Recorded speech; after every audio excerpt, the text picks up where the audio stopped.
Покрај бавните чекори кон Брисел, 2/3 од македонските граѓани се уште се за влез во Европската унија. Покажува новата анкета на Евротинг што ќе ви ја презентираме во оваа емисија.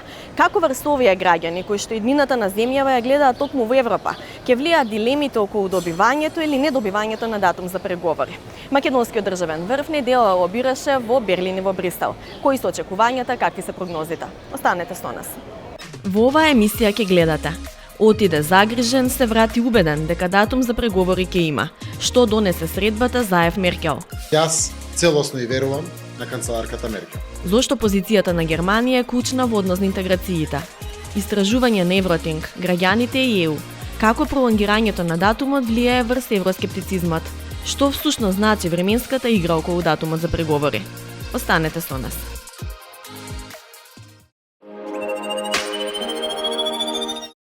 Нема потреба од нервоза. Датум за преговори ќе има. Оваа јасна порака од владеачката Христијанско-демократска унија ја одбележа седмицата во која токму канцеларката Ангела Меркел го прими на гости премиерот Зоран Заев. Македонскиот премиер, кој што во последните денови јавно изразуваше силна загриженост поради неизвестноста околу датумот, со стравови дека одлагањето може да влие и врз регионалната стабилност поради заселените апетити на Русија и на Кина. После средбата со Меркел излезе со сосема нова енергија, убеден дека битката е добиена. Канцеларката Меркел информираше дека Бундестагот ќе донесе одлука во септември за одобрување на старт на преговорите со Европската унија со нашата земја Северна Македонија, согласно утврдените процедури на Сојузна република Германија за прашањата за проширување на унијата. На средбата канцеларката потенцираше дека Северна Македонија го испорача очекуваното и дека таа и Берлин на тоа гледаат многу позитивно. Драго ми е што денеска од високо почитувани и влијателни пратеници од Бундестагот и од ЦДУ исто така беше потврдено токму тоа истото преку изјава. Од наша страна потврдивме дека Република Северна Македонија има целосна доверба во канцеларката Меркел и ја поддржува нејзината политика за процесот на проширување на Европската унија, како и нејзината политика кон Западен Балкан. Јас целосно и верувам на канцеларката Меркел. Од кабинетот на Меркел ја оставија македонската влада да ги соопшти деталите од средбата, но пратеникот Јохан Вадефуп во интервју за Frankfurter Allgemeine Zeitung потврди дека Бундестагот во септември ќе поддржи почеток на преговори. Познавачите велат дека ставот на Берлин останува клучен и покрај различните анализи за позицијата на Германија и во самата ЕУ и во однос на проширувањето. Поддршката од Меркел е и тоа како важна.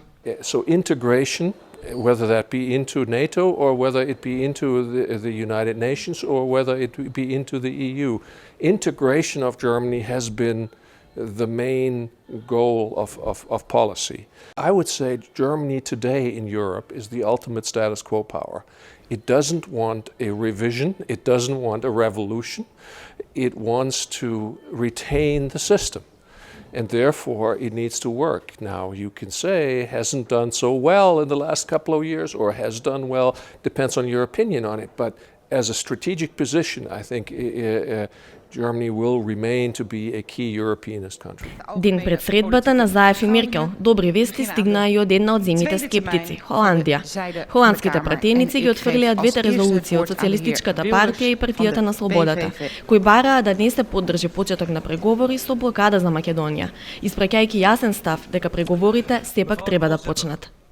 За разлика од македонскиот случај, за Албанија холандските пратеници кажаа категорично не, со забелешка дека Тирана нема напредок на полето на борбата со корупција и криминал, со што веќе се истратуваат и контурите на одлуките што може да се очекуваат на есен.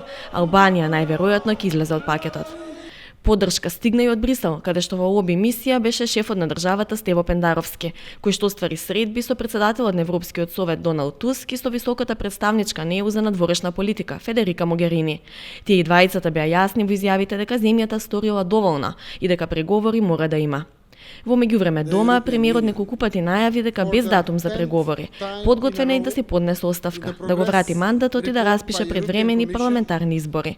Со позитивните сигнали пред се од Берлин, предвременото гласање се чини ќе биде одложено, иако владени извори за Агенда 35 тврдат дека по сите комбинаторики и со датум и без, тешко дека изборите ќе бидат во времениот рок, од причина што тензијата во меѓупартиските односи се предвидува да се интензивира.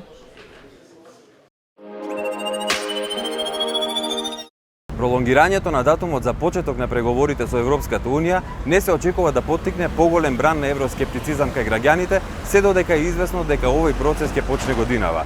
За сега, барем според последните истражувања на јавното мислење, поддршката за евроинтеграциите е голема и не се намалува.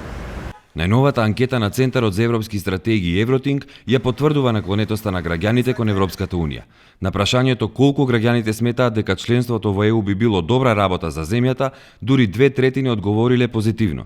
19% дале спротивен одговор, односно не се согласуваат дека членството е добро, додека останатите 15% одговориле со не знам или ниту се согласувам, ниту не се согласувам. На прашањето кој модел за развој на земјата го преферираат граѓаните, исто така најголем дел одговориле дека Европската Унија е најдобра алтернатива за Северна Македонија. Секој трет смета дека земјата треба да има сопствен модел на развој надвор од ЕУ, додека останатите 8% од граѓаните одговориле со не знам, ниту едно од наведените или пак и двете. Кога ги прашале граѓаните како би гласале на референдум за влез на земјата во ЕУ, високи 71% одговориле дека би гласале за, наспроти 15% против. 6% не би излегле да гласаат, додека останатите 6% рекле дека не знаат или одбиле да одговорат на прашањето. Од резултатите од анкетата може да се заклучи дека на граѓаните најтешко им било прашањето кога Северна Македонија може да очекува влез во Унијата, на кое најголем дел одговориле не знам. Околу 30%, со што оваа група на граѓани се и најголеми оптимисти, мислат дека земјата ќе стане дел од европското семејство за 5 години. Но над 20% со одговор во спротивна крајност од оптимистите, односно дека членството во ЕУ нема никогаш да се оствари. Околу 8% одговориле дека тоа е можно за 5 до 10 години, додека останатите, оние со најпесимистички проценки, сметаат дека земјата може да стане членка на ЕУ по 10 години па и повеќе. На прашањето како граѓаните го оценуваат односот на ЕУ кон Северна Македонија, речиси половина, односно 45%, рекле дека е фер и пријателски, 29% пак сметаат дека е нефер, уценувачки и надмен, а 22% сметаат дека одговорот е некаде помеѓу двете оценки. Геополитичките интереси на земјите членки на Европската Унија во моментов се спротивни на интересите на Северна Македонија. Генералното расположение е земјава да добие датум за преговори, смета Марко Трошановски, председател на Институтот за демократија. Но поместувањето според него е резултат повеќе на разликите во ставовите на Европската комисија и на Европскиот совет, отколку на домашната политика. Очигледно е дека постои разноликост помеѓу препораките на комисијата од една страна и Европскиот совет од друга страна на министри. На некој начин комисијата и наназад со години објективно ја констатираше заслугата на Македонија да започне преговори, но истата таа препорака не се резултираше на состаноците на Европскиот совет и од тука и овој пат очигледно се појави таа, иако имаше доближување минатата година, каде што заеднички се констатира дека Македонија може да се малце одложено започне да преговара и оваа година очигледно повторно се појави тој јас, особено што за несреќа крајот на мандатот на комисијата се поклопи на некој начин и се поклопува со целиот овој период и европските парламентарни избори малце ги сменија соодносите и во парламентот, но и во Франција особено, така да и тоа се разбира влијаеше на политичката проценка да се помести малку започнувањето на преговорите. Доколку генералната европска политика е стабилност на регионот, Унијата мора да го покаже тоа на дело, преку давање зелено светло за почеток на преговорите со земјава. Во спротивно, ризикува за сопствениот кредибилитет и за иднината на целиот Западен Балкан, чии граѓани гледаат најмногу низ призмата на членството како можност за напредок. Доколку се изгуби таа желба, политичките елити ќе станат покомотни и ќе почнат да отстапуваат од добрите практики на владење на правото, само за достигнување на идеалите на Унијата, смета Трошановски. Тоа ќе го уназади целиот регион. Мислам дека ќе биде голем удар за регионот. Дефинитивно ќе биде голем удар и ако до сега зборувавме дали кредибилитетот на Европската Унија е доведен во прашање, сега ќе зборуваме за тоа што со нарушениот кредибилитет на Европската Унија и во таква ситуација, особено имајќи предвид стабилизација на регионот како примарен интерес на европските земји, а понатаму се останато, одложувањето или недавањето на преговорите ќе ги влоши токму состојбите кои што се од примарен интерес на земјите членки. Односно, најголем дел ќе ги демотивира преговорите помеѓу Косово и Србија, бидејќи и србите и косоварите нормално ќе се прашуваат што се компромисите и отстапките кои ги направиме ако повторно извисиме како во случајот со Македонија. Тоа е клучниот спор кој што го прави најранлив се уште регионот. И мислам дека тука што се вели си пука во нога европските доносители на политички одлуки. Митрошановски и неговиот колега од Босна и Херцеговина Аднан Черимагич се согласни дека одложувањето на датумот за преговори нема да биде на штета на земјава или на европското расположение во регионот, колку што ќе биде на товар на самата Унија. Решавањето на билатералните спорови со соседите, но и домашните прашања треба да бидат признаени од Унијата, вели Черимагич. Воспротивно, доколку отстапките кои ги направи нашата земја за постигнување на Преспанскиот договор не бидат наградени со датум, тоа ќе влијае негативно на решавањето на спорот помеѓу Белград и Приштина. Имала прилику да пошалje jednu snažnu poruku da kada se pozitivne promjene događaju na Zapadnom Balkanu, kada zemlje prate ono što je Europska unija očekivala od njih, da onda i slijedi ta nagrada. Tako da mislim da najveći negativan utjecaj ima na samu Europsku uniju i na njen utjecaj u regionu. Ono što se svi nadamo, svi koji pratimo procese Zapadnog Balkana, jeste da će bez obzira na to, i mislim da je možda i dobra prilika i za vladu u Skopju da pokaže da bez obzira na ova odugovlačenja da će nastaviti sa kursom, jer na kraju krajeva nije ga u početku ni samo zbog Europske unije i mogućnosti napretka ka Europskoj uniji, već zbog želje da se poboljša svakodnevni život građana ove države. Европската унија во моментов се соочува со повеќе предизвици истовремено: Брекзит, односите со Кина и бројни внатрешни и надворешни прашања. Доколку таа сака да го задржи влијанието во регионот, ќе мора да даде нов импулс и да покаже поенергичен пристап кон проширувањето како политика, смета Черимагич. Ono što ja mislim da bi bilo jako dobro jeste, pored toga da analizira situaciju u zemljama puno striktnije i puno oštrije, jer to je nešto što očekuju zemlje članice koje su skeptične prema i odluci da otvore pregovore sa Sjevernom Makedonijom. Onoga što bi ja očekivao od komisije, što bi trebala uraditi ako želi da EU ima utjecaj ovdje, jeste da ponudu za zemlje Zapadnog Balkana puno podeblja, da tako kažem, u smislu samo to iščekivanje mogućeg otvaranja pregovora, očekivanje mogućeg otvaranja poglavlja nije više dovoljno kao podstrek zemljama da se reformišu i da idu u pravom pravcu. Mislim da trebaju razmišljati o puno više financijskih sredstava koji bi se na puno kvalitetniji način plasiralo u zemljama Zapadnog Balkana, ali i druge opcije tipa da otvore zajedničko tržište za zemlje koje se usklade sasvim dovoljno što se tiče standarda ili da se podrži stvaranje tog balkanskog Schengen zone gdje bi se između naših država putovalo bez pasoša i bez kontrola. Институтот за демократија и Европската иницијатива за стабилност се дел од првата мрежа на граѓански организации од Југоисточна Европа, со задача да го наблюдуваат берлинскиот процес и да креираат препораки за политики за темите кои произлегуваат од него. Бројот на нелегални пристигнувања во Европската Унија значително е намален споредено со големата мигрантска криза во 2015 година, објави Советот на Европската Унија. Во 2018 година нелегалните пристигнувања во Европската Унија изнесуваат нешто повеќе од 137.000 и се 92% помалку споредено со 2015 година, односно на најниско ниво во периодот 2014-2018 година.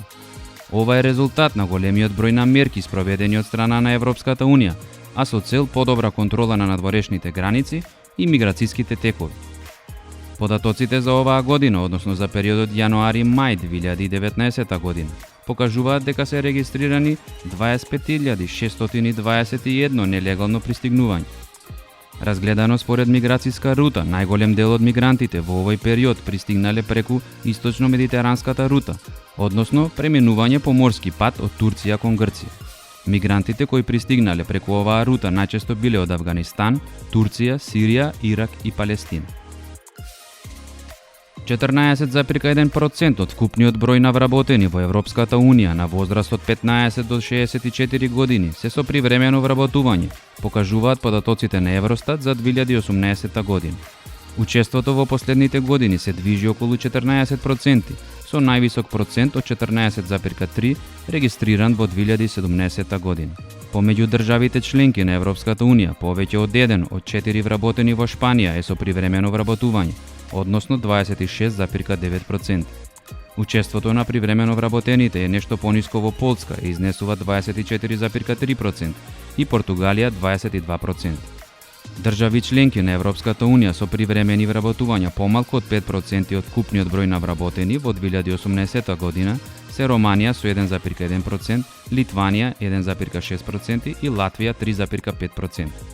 Во нашата држава 15,1% од вработените се со привремено вработување. Инаку во Европската Унија како целина процентот на вработени со привремено вработување е повисок помеѓу помладите вработени.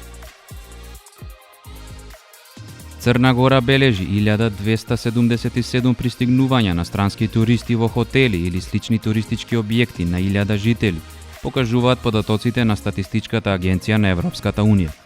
Ова представува највисок интензитет на туризам, односно број на пристигнување на странски туристи на 1000 жители, помеѓу државите вклучени во процесот на проширување на Европската Унија и повеќе од двојно од просекот во Европската Унија. Кај сите други држави вклучени во процесот на проширување на Европската Унија, бројот на пристигнување на странски туристи во хотели или слични туристички објекти во 2017 година е под 300 на 1000 жители. Од друга страна, според последните податоци во Европската Унија имало 581 пристигнување на странски туристи на 1000 жители, што е 17,9% изголемување споредено со 2012 година. Сепак, кај поголемиот број на држави вклучени во процесот за членство во Европската Унија, интензитетот на туризам расте побрзо отколку во Унијата во периодот 2012-2017 година. Справувањето со природните феномени кои произлегуваат од климатските промени, како што се поплавите и обезбедување алтернатива за неискористените залихи на плочки од керамичката индустрија во Шпанија, беа мотивација за овој иновативен проект во местото Беникасим во близина на Валенсија, Шпанија. Локацијата на спроведување на проектот не е случајна, ако се знае дека дури 80% од керамичките плочки во Шпанија се произведуваат токму во Валенсија. Имено се работи за проект за одржливи системи за одводнување преку поставување на пропустливи керамички плочки, кои ја зголемуваат искористеноста на природните ресурси како водата и намалување на влијанието на поплавите после дожд. Системот за одводнување, односно плочникот, овозможува филтрирање на водата во земјата, а се состои од керамички плочки со мала вредност поставени на пропустливи елементи. При пороен дожд, вишокот на вода се одводнува и оди во канал под патеката за велосипеди, каде се собира со можност да се искористи за наводнување на зелените површини во градот. Тој канал го регулира дотокот на вода во мрежата во период на обилни врнежи од дожд. Првата фаза од проектот се одвива во Беникасим, Шпанија, а се планира и во други подрачја во Шпанија, но и Италија и Португалија. Европската комисија преку програмата LIFE за овој проект има предвидено средства во износ од скоро 1 милион евра. Со нова тема се гледаме следната емисија. Следете не тука во 20 часот и 15 минути или на нашите официјални Инстаграм и Фейсбук профиле. Останете со програмите на Македонската телевизија.